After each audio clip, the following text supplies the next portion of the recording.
Hello दोस्तों, स्वागत है आप सभी का आपके अपने YouTube channel SS study material पर। और आज हम लोग बात करने वाले हैं VBU सेमेस्टर 4 के वैसे स्टूडेंट जिनका सेशन 22 से 26 है और उनका मेजर सब्जेक्ट हिस्ट्री है। जैसा कि आपको पता है कि आपका सब्जेक्ट जो भी आपका मेजर सब्जेक्ट है वो आपका उसमें 3 मेजर होने वाला है। इसमें मेजर 6, मेजर 7 और एक मेजर 8 होने वाला है। ठीक है, वीडियो को स्किप नहीं कीजिए, वीडियो को पूरा देखिए तभी आपको समझ में आएगा। क्वेश्चन बहुत इंपॉर्टेंट है। यह आपका हिस्ट्री का मेजर 6 का क्वेश्चन होने वाला है। यह आपका हिस्ट्री का मेजर 6 का क्वेश्चन है। ठीक है दोस्तों, अगर आप चैनल पर पहली बार आए हैं तो चैनल को सब्सक्राइब कर लें और बेल आइकन को दबा के उस पर ऑल को सिलेक्ट कर लें ताकि एग्जाम से रिलेटेड सारी जानकारी आपको पहुंचते रहे। ठीक है, इससे आपको मदद मिलेगा। चलिए क्वेश्चन को डिस्कस करते हैं। इसमें क्वेश्चन क्या है, लिखा है कि 1857 के विद्रोह के कारण एवं परिणामों की विवेचना करें। क्या है, 1857 के विद्रोह के कारण एवं परिणामों की विवेचना करें। 1857 में जो विद्रोह हुआ था उसके क्या कारण थे और उसके क्या परिणाम आया था उसके बारे में बात करना है। ठीक है, तो सबसे पहले हम लोग इसका भूमिका को जान लेते हैं कि इसका 1857 का क्या भूमिका था। ठीक है, इसकी भूमिका को पहले पढ़ लेते हैं।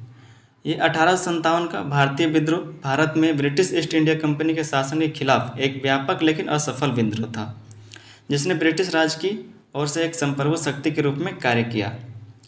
अब इसको थोड़ा सा जान लेते हैं कि ये एक्चुअली में हुआ क्या था। ठीक है दोस्तों, आज हम लोग जिसके बारे में बात कर रहे हैं वो क्या है कि 1857, ये हम लोग बात कर रहे हैं 10 मई 1857 के बारे में। ठीक है, लेकिन इससे पहले एक और सैनिक विद्रोह हुआ था 1800, एक और सैनिक विद्रोह हुआ था 1806 में। और ये कब हुआ था?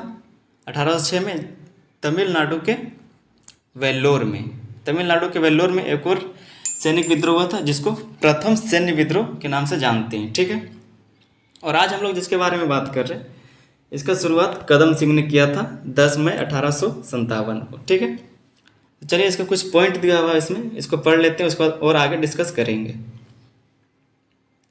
इसमें पॉइंट दिया हुआ है कुछ कि यह ब्रिटिश ईस्ट इंडिया कंपनी के खिलाफ संगठित प्रतिरोध की पहली अभिव्यक्ति थी। यह ब्रिटिश ईस्ट इंडिया कंपनी के खिलाफ संगठित मतलब एकजुट होके पहली बार प्रतिरोध किया था। और अब इसमें अभिव्यक्ति का मतलब क्या होता है? अभिव्यक्ति का इसमें मतलब होता है प्रकाशन, प्रकाशन करना, मतलब कोई चीज़ को दिखाना या प्रकट करना।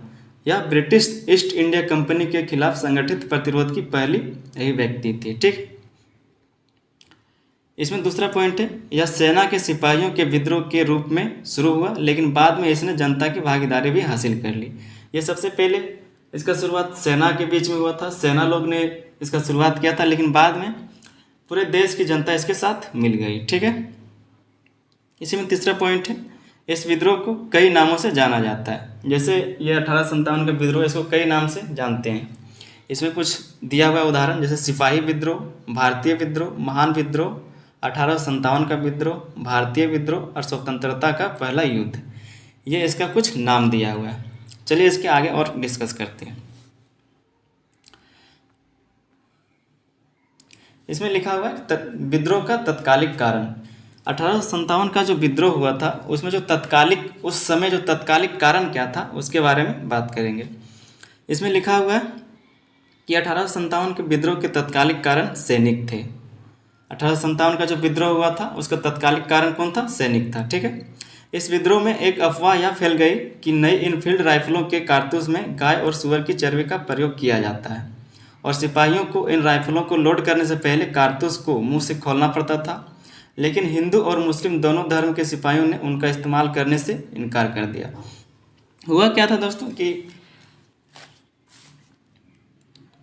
1857 में, उससे पहले 1857 के पहले जो सैनिक लोग जो बंदूक इस्तेमाल करते थे, जिस राइफल को यूज़ करते थे, वो पहले ब्राउन बेस बंदूक होता था जो जिसका बैट जो है लकड़ी का हुआ करता था। लेकिन 1857 में क्या किया, उस जो बंदूक को बदल के इनफील्ड राइफल का इस्तेमाल करने को बोला गया, जिसमें एक अफवाह फैला दिया कि इसमें गाय और सुअर का चर्बी मिला के बनाया गया है। और दोनों तरह के जो धर्म के सैनिक थे उन्होंने इसका इस्तेमाल करने से साफ इनकार कर दिया। इस समय भारत का गवर्नर जनरल लॉर्ड कैनिंग था। इसने विवादित कारतूस को वापस ले लिया, लेकिन तब तक बहुत देर हो चुकी थी। विद्रोह फैल चुका था। मंगल पांडे को इसी विद्रोह में 8 अप्रैल 1857 को फांसी दे दिया गया था। थोड़ा सा और इसमें जानकारी दिया हुआ है, चलिए उसको भी डिस्कस करते हैं। हुआ क्या था कि मंगल पांडे जो थे वो 34वें नेटिव इन्फेंट्री बैच के सैनिक थे, ठीक है। सेम बंदूक इस्तेमाल करने को बोला गया, लेकिन उन्होंने उनके बात को ना मान के अपने लेफ्टिनेंट को ही मार दिया था। बाद में उनको पकड़ लिया गया और 8 अप्रैल 1857 को उनको फांसी दे दिया गया था, ठीक है। उसके बाद यही जो विद्रोह है वो एक बार और मेरठ में हुआ, जिस क्षेत्र को इसका शुरुआती क्षेत्र माना जाता है। मेरठ में ही 1857 का विद्रोह जो है वो स्टार्ट हुआ था, शुरू हुआ था। वहाँ पर क्या, जहाँ पर कदम सिंह ने इसका शुरुआत किया था। फिर हम लोग आगे बढ़ते हैं, इससे आगे बढ़ते हैं। इसमें लिखा हुआ है कि 1857 के विद्रोह के कारण इस प्रकार है। 1857 का जो विद्रोह था उसका कुछ मुख्य प्रकार यहाँ पे लिखा हुआ है, उसको बात करते हैं। इसमें पहला प्रकार है राजनीतिक कारण, ठीक है। इसका पहला कारण क्या है? राजनीतिक कारण। इसमें लिखा हुआ है कि 1857 के विद्रोह का प्रमुख राजनीतिक कारण अंग्रेजों की विस्तारवादी नीति और व्यपगत का सिद्धांत था। विस्तारवादी नीति किसको बोलते हैं? जैसे कि जो अपना शक्ति के बल पे अपने क्षेत्र को बढ़ाते जाता है, उसी को बोलते हैं विस्तारवादी, ठीक है। उसके बाद है कि बड़ी संख्या में शासकों और प्रमुखों को हटा दिया गया, जिससे अन्य सत्तागढ़ परिवारों के मन में भय पैदा हो गया। कई बड़े बड़े साम्राज्य को कंपनी ने अपने अधिकार कर लिया।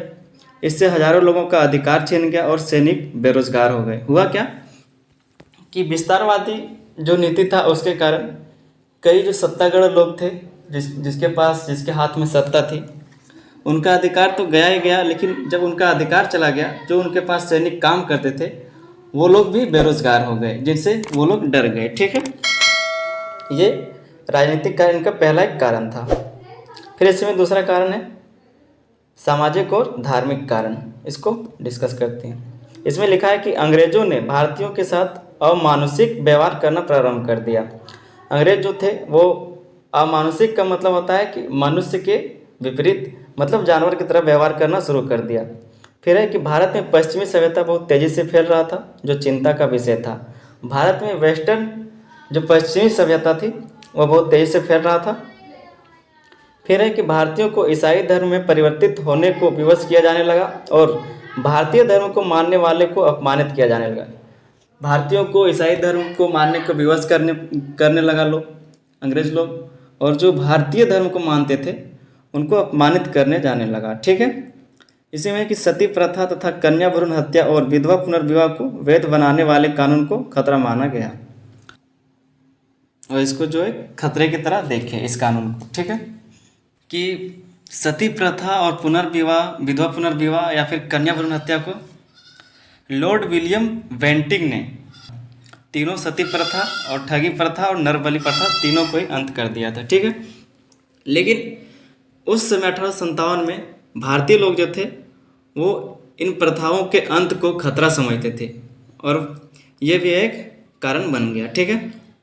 तीसरा कारण दिया हुआ है आर्थिक कारण। इसमें क्या लिखा है कि ग्रामीण क्षेत्र में किसान और जमींदार भूमि पर भारी भरकम लगान और कर वसूली के सख्त तौर तरीकों से परेशान थे। ग्रामीण क्षेत्र के जो लोग थे, वहाँ के जो जमींदार थे या फिर किसान थे, वो अंग्रेजों द्वारा लगाया हुआ कर से बहुत ही परेशान थे, ठीक है। वहाँ पर क्या हुआ, कर ना दे पाने की स्थिति में वह और कर्ज लेते थे। जो कर उन्होंने लगाया था उसका जो टैक्स था वो किसान नहीं दे पा रहे थे। उससे क्या था कि वो साहूकार से और कर्ज लेते थे और उसके बाद क्या होता था कि जिससे उनकी ज़मीन उनके हाथों से निकलती जा रही थी, उससे उनका और जो ज़मीन था वो साहूकार लोग और हड़पते जा रहे थे, ठीक है। फिर दूसरी तरफ कपड़ों का व्यापार, जहां भारतीय हस्तकल्प उद्योगों को ब्रिटेन के मशीन निर्मित वस्तुओं के साथ प्रतिस्पर्धा करनी पड़ती थी। यहाँ पर भारतीय लोग अपने हाथों से वस्त्र को बनाया करते थे, लेकिन ब्रिटेन में क्या है कि वहाँ पर मशीन का इस्तेमाल करके कपड़ों को बनाया जाता था। भारत के जो उद्योग थे उनको कंपटीशन करना पड़ता था। प्रतिस्पर्धा का मतलब होता है कंपटीशन इंग्लिश में उसको बोलते हैं, उसको कंपटीशन करना पड़ता था ब्रिटेन में बने मशीनों से बने हुए कपड़ों के साथ। ठीक है, ये भी एक आर्थिक कारण था, इसे कोई आर्थिक कारण माना गया। फिर इसमें चौथा नंबर पे सैन्य कारण। भारत में ब्रिटिश सैनिकों के बीच भारतीय सिपाहियों का प्रतिशत 87 था। भारत में जो ब्रिटिश सैनिक था उसमें सिर्फ भारत के जो सैनिक थे उसका 87% वो थे, लेकिन इन्हें ब्रिटिश सैनिकों से निम्न श्रेणी का माना जाता था। लेकिन उसके बावजूद भी जो यूरोपीय सैनिक थे उनसे भारतीयों को कम समझा जाता था। ठीक है, एक भारतीय सिपाही को उसी रैंक के एक यूरोपीय सिपाही से कम वेतन का भुगतान किया जाता था। उनसे अपने घरों से दूर काम करने की अपेक्षा की जाती थी। एक भारतीय सैनिक जो है और दूसरी तरफ जो यूरोपीय सैनिक है, यूरोपीय सैनिक जो है उनसे कम वेतन भारतीय सैनिक को दिया जाता था सेम रैंक पर। और साथ ही साथ भारतीय जो सैनिक थे उनसे ये उम्मीद किया जाता था कि वो अपने घर को छोड़ के कहीं और जाके काम करें। ठीक है, इसमें लिखा हुआ नहीं है लेकिन इस एक और इंसिडेंट हुआ था 1856 में एक कानून आया था लॉर्ड कैनिंग के द्वारा कि जो भी कंपनी के अंदर काम करेगा, सैनिक के रूप में काम करेगा, उसको वक्त आने पर समुद्र के पार भी जाना पड़ेगा काम करने को। ये भी एक कारण था सैनिक विद्रोह, मतलब कि सैनिकरण में ये भी एक कारण आ सकता है। ठीक है, उसके बाद हम लोग बात करते हैं इसके परिणाम के बारे में। ठीक है, हम लोग कारण को तो जान लिए, इसके परिणाम क्या थे उसके बारे में बात करते हैं। इसमें क्या है, पहला परिणाम कि कंपनी शासन का अंत हुआ।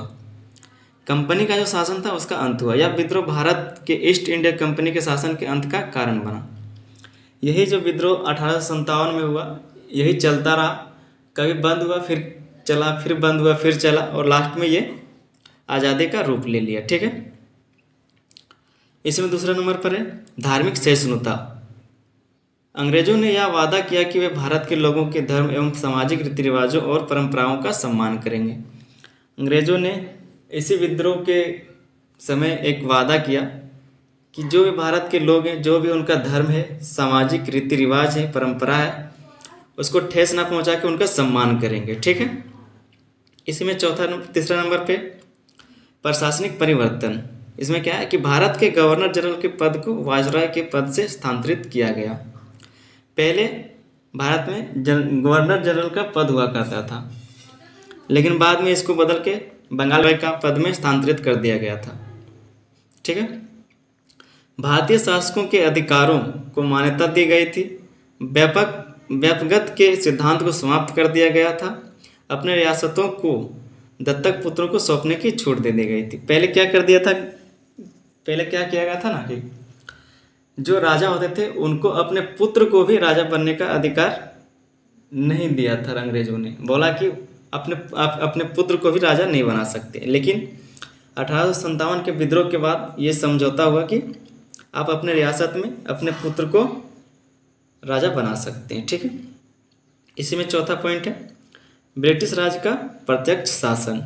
अब ब्रिटिश राज जो है खुद शासन करने को आया। ठीक है, इसमें लिखा है कि ब्रिटिश राज ने भारत के शासन की जिम्मेदारी सीधे अपने हाथों में ले ली। ब्रिटिश राज ने भारत के शासन का जिम्मा जो है पूरी तरह से अपने हाथ में ले लिया। भारतीय प्रशासन को महारानी विक्टोरिया ने अपने अधिकार में ले लिया, जिसका प्रभाव ब्रिटिश संसद पर पड़ा। महारानी विक्टोरिया ने खुद अपने हाथ में इसका शासन ले लिया। ठीक है, यह आपका परिणाम हो गया। उसके बाद इसके निष्कर्ष के बारे में बात करते हैं कि इसका निष्कर्ष क्या निकला। अंतिम में उसका निष्कर्ष जरूर लिख दीजिए, क्योंकि निष्कर्ष से पता चलता है कि आप ऊपर क्या लिखें, आप समझाना क्या चाहते हैं। ठीक है, तो इसका निष्कर्ष को पढ़ लेते हैं। क्या दिया हुआ है, 57 का विद्रोह भारत में ब्रिटिश शासन के इतिहास की एक अभूतपूर्व घटना थी। ठीक है, इसके कारण भारतीय समाज के कई वर्ग एकजुट हुए। इसी के कारण बहुत सारे वर्ग के लोग एकजुट हो गए। हालांकि विद्रोह वांछित लक्ष्य को प्राप्त करने में विफल रहा। विद्रोह का जो वास्तव में लक्ष्य था, जो गोल था, वो तो नहीं मिला, लेकिन इसके कारण बहुत सारे वर्ग के लोग एकजुट हुए। इसने भारतीय राष्ट्रवाद के बीज बो दिए। तो ये आपका हिस्ट्री मेजर 6 का क्वेश्चन था आज हमने जिसको डिस्कस किया। ठीक है, तो आप चैनल को सब्सक्राइब कर लीजिए अभी और भी क्वेश्चन आंसर आने बाकी है, ठीक है। बहुत ही जल्दी और भी क्वेश्चन आंसर आने वाला है, ठीक है दोस्तों। जय हिंद।